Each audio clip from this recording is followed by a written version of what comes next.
My dear friends, I must be honest with you. Today, I would have preferred not to be here to preach to you.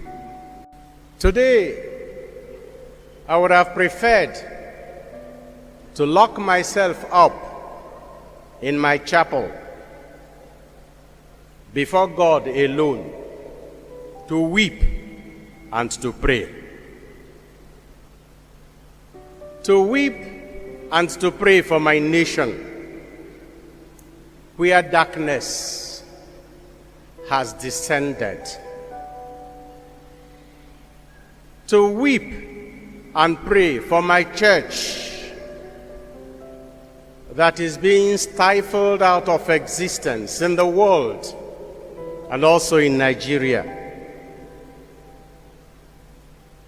To weep and pray for Deborah, who was killed because she found herself in a part of Nigeria she thought was home, but it wasn't. To weep and to pray for my brother and friend, Bishop Matthew Hassan Kuka, the world-acclaimed voice of the voiceless, who has now become soft target for those same voiceless people who see him as part of their problem rather than as part of the solution. To weep and to pray for the poor, miserable murderers of Deborah, who have been left uneducated and unemployed deliberately so that they can be manipulated, brainwashed, and instrumentalized for political ends by religious bigots and political egoists. To weep and to pray for people who should be leaders, religious leaders, who enjoy being ambivalent in the condemnation of evil when it is perpetrated by one of them. To weep and to pray for our political leaders, under whose watch this nation has crumbled, and they keep looking for whom to blame for the mess in which they have put all of us.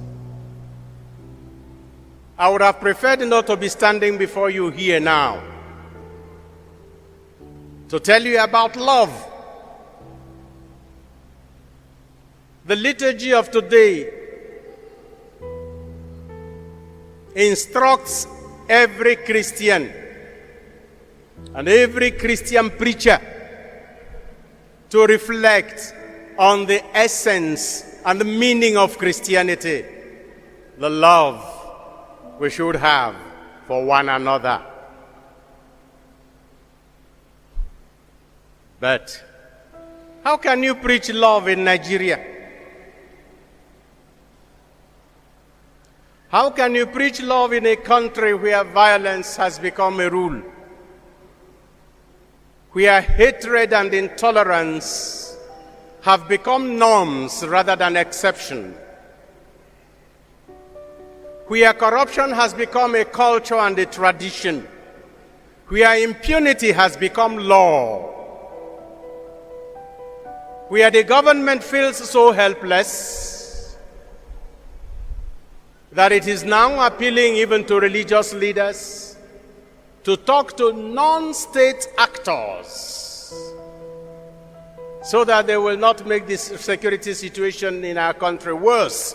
Those were the words of the Vice President of Nigeria while he was speaking to all Catholic bishops of West Africa gathered in a meeting in Abuja. He addressed us 2 Tuesdays ago.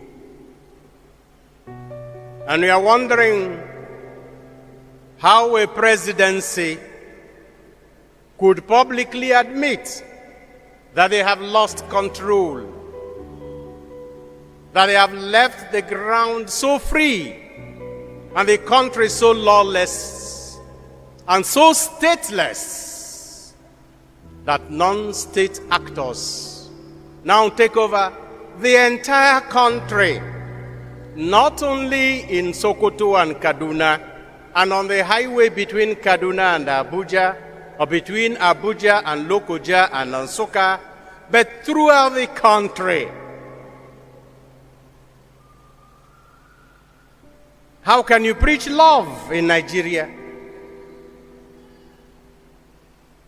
In a country where those who want to follow the rule of law are regarded by the rest as weak. How can you preach love in Nigeria? In a country that claims not to have any state religion, but constantly places a religion in an unhealthy advantage over others. How can you preach love in Nigeria, where a few people have collected what belongs to everybody, and they are doing with it whatever they please? How can I tell Nigerian students to love their neighbor, love their country, love their leaders, when their parents have paid their school fees and they are sitting at home? In a country where the ruling party, within a space of less than 2 weeks, can rake in from 27 persons 26.3 billion naira collected as fees for presidential nomination forms. And the same ruling party is unable to finance our education properly, such that our teachers are at home and our students are roaming the streets. How can you preach love in Nigeria, in a country where members of ASU, hear me well, members of the Academic Staff Union of Universities in Nigeria have collaborated with INEC to install misfits in power in this country because they have collected money? All the electoral officers who installed the present ruling class in Nigeria are professors of our universities, members of ASU. And INEC chairmen for many decades have been members of ASU. And whom are we blaming? How can you preach love in Nigeria, in a country where forgiveness is regarded as weakness? In a country where when you bring the light, you are accused of exposing darkness?